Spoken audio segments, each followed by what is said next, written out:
The search is on to find out if the kids saw what they think they saw and find out what actually happened to Destiny. It's Marvel's Runaways, Season 1, Episode 3. Destiny.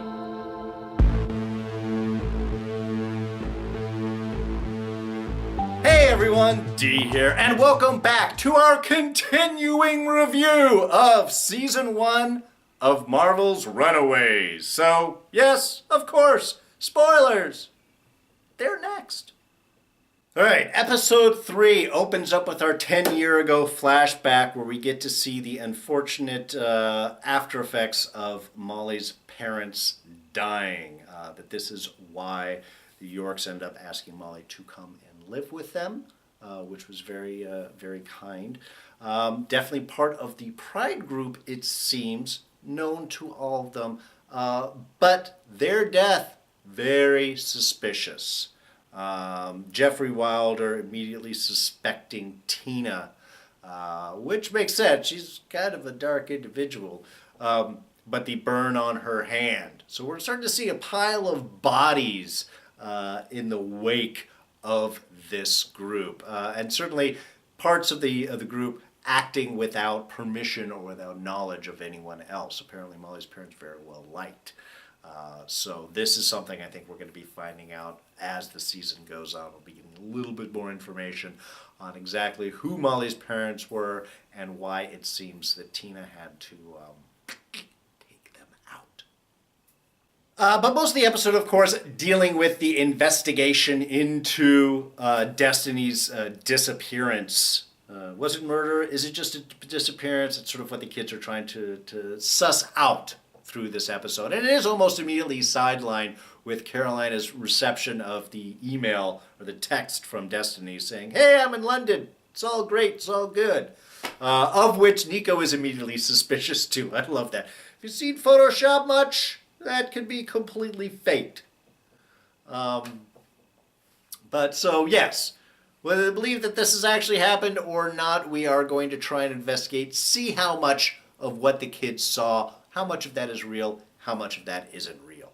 Now, that does sort of lead Chase and Gert to get a hold of Dad's x-ray specs, which I thought was great. And Victor, I'm not really sure at this point if he is losing it or not. I mean, when we get the shot of him working on the casket and Destiny popping up behind him, all kind of like messed up, burnt, something's not right. You have to think, is she actually being held in his basement? Was that knocking her in there and then he just took her home and is locked in the basement until he figures out what's going on? But no, that doesn't seem to be the case because she immediately sort of disappears right after that. So is he going mad? Is he on something? Is he delusional? What is the source of this hallucination? Definitely seems to be a real element to it. So we're still not entirely sure what it is that happened with the casket. And Frank, this does make us question Frank's reception the episode prior of the knocking on the casket there after everybody had left. So is she still alive? Is she not? Just things didn't necessarily work all that well. But we do get Gert and Chase going down, getting the x-ray specs, checking out the lab. Everything's fine. Gert's checking out Chase. She thinks everything is fine with him, too.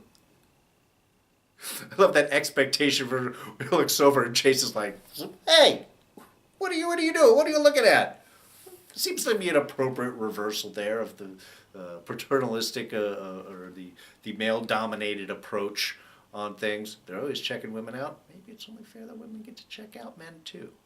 And then, of course, their later investigation down into the basement of her parents' lab, where they do get to discover the actual dinosaur. Who does, again, we had the singing from Gert the night before, and that seemed to have been lulling Dino into a little bit of a stupor, recognition. Here we even see that a little bit more. That specifically, even Chase mentions that he is listening, the Dino is listening to Gert's voice. So we are establishing that relationship even further. Despite the fact that Dino gets away, I don't think that's going to be anything that's going to be for too long. Now, one of my favorite parts of this episode was actually the encounter between Molly and Katherine Wilder.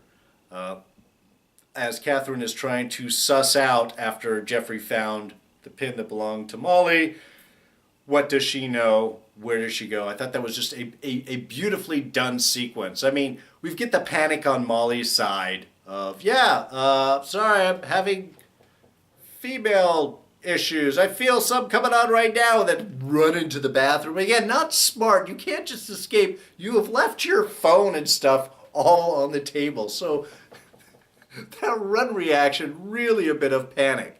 But that she is able to consciously now start to summon her strength to go ahead and just, rip the toilet out and then rip that whole wall thing down.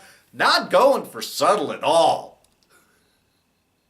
But the downside is she still passes out immediately after using her strength. So she does manage to get out of the building only to fall asleep immediately next to the dumpster right outside, where Katherine finds her and drags her off to try and get some more answers.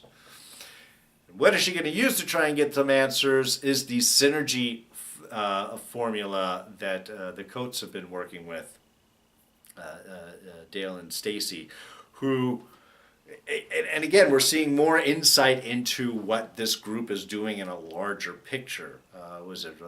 Roger and Tina are angel donors, so they're all trying to celebrate. Yeah, okay, this is great. Your synergy formula all works. This is great. But apparently it seems to remove memory. They do make the line that they had tested this on Frank and he has never been the same, on Leslie's husband.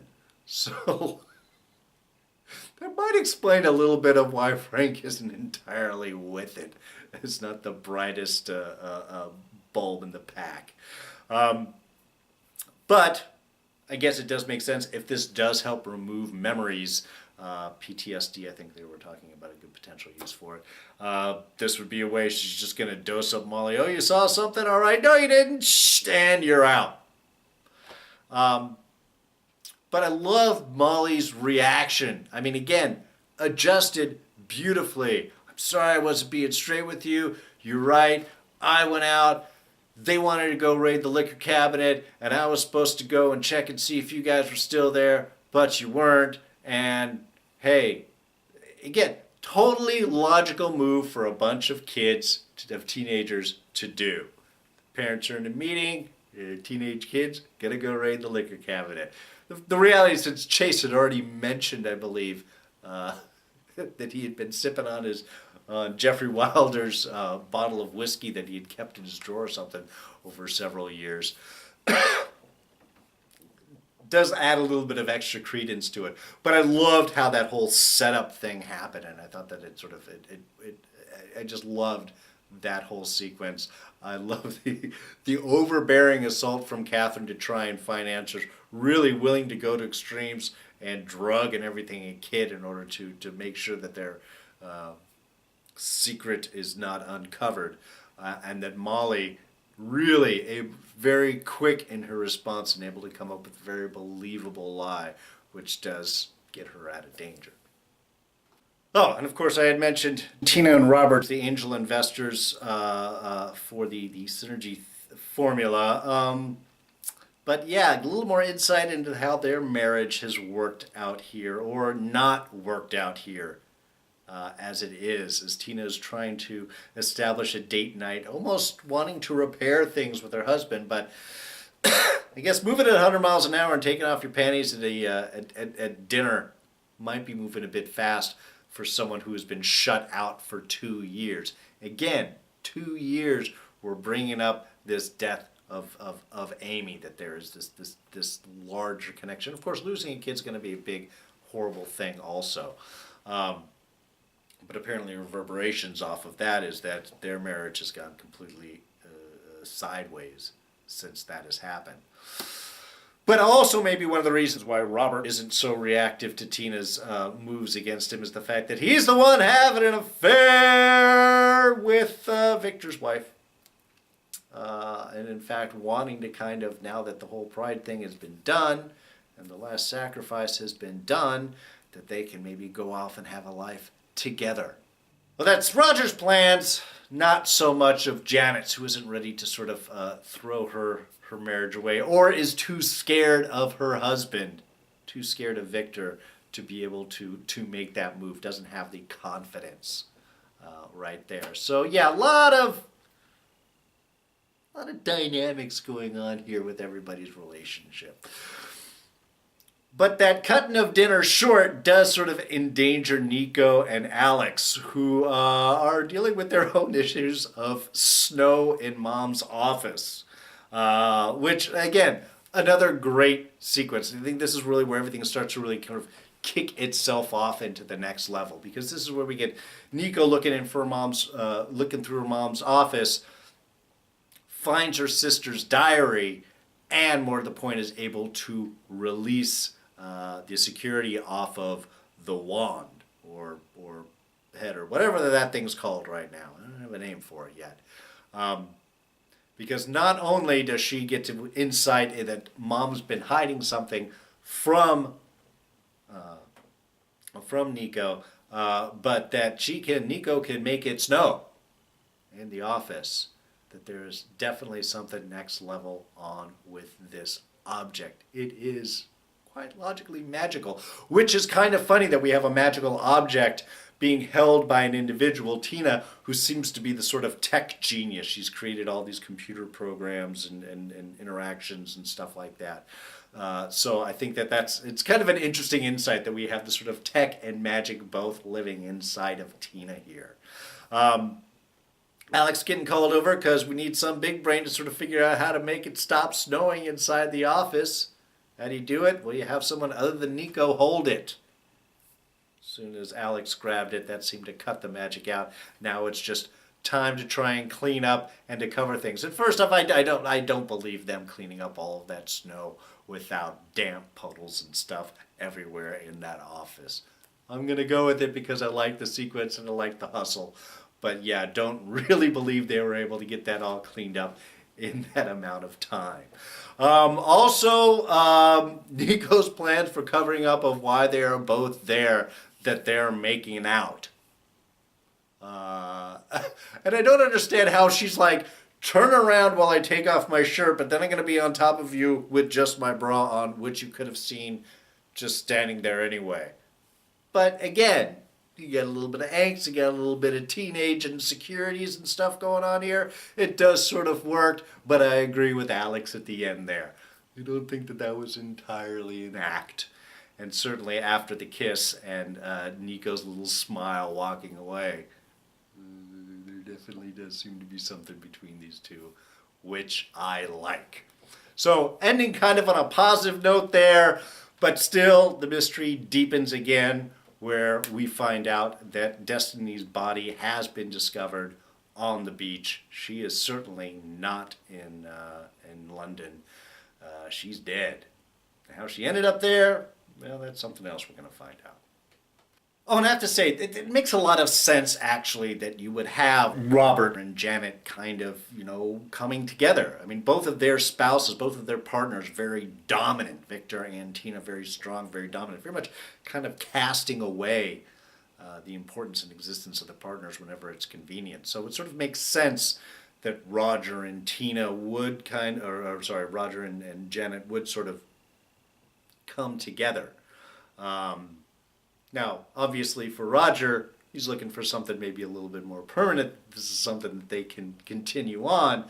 For Janet, on the other hand, not, maybe a little too scared of Victor, but certainly not ready to make that step, make that leap, and maybe possibly the damage that could do to Chase, to her kid, either by just her leaving or Victor taking things out on him. One other thing that I've noticed over the past several episodes is how much Molly is interrupted by Gert whenever Molly is trying to explain that her powers are coming out. I found that just hilarious. Every time Molly's trying to say something or speak out, Gert tries to finish her sentence and just sort of blow off whatever it is that she is going. So guess that sisterly relationship right there. It's a great little moment. I can't wait for Gert to just finally, or for Molly to just be like, Gert, stop talking. Let me finish saying what I was gonna say. I got superpowers, yo. I'm super strong. All right, so wrapping things up for now. Thank you, as always, for joining me on this review. And if you enjoyed it, you can hit that like button. You can share it with your friends and hit the like button. 2 for 1.